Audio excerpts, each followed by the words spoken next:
Once you both feel comfortable with bird, fliers can now start challenging the position by taking their hands away.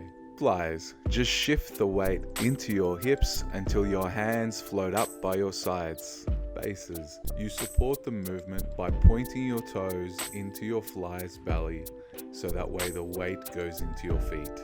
Flies, you really need to engage your core, holding your abs, squeezing your back, and thinking about lifting your chest so you can see the wall in front of you.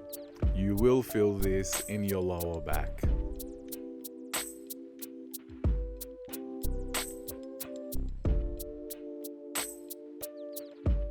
Make sure you feel comfortable with the no hands before attempting this next shape.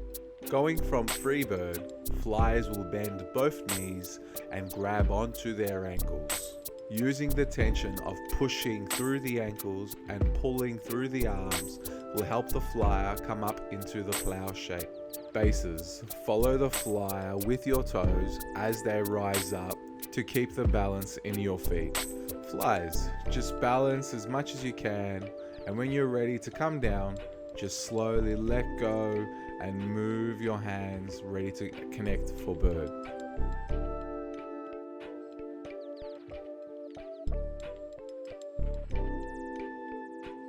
Thank you for watching. I hope you enjoyed it. There's lots of information there, so take your time.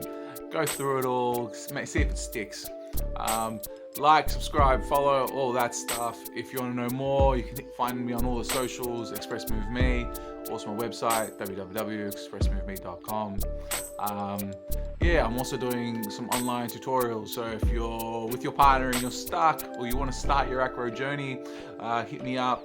We can set up some sessions. So enjoy it. It's a long road, it's a nice road. Let me know where you go.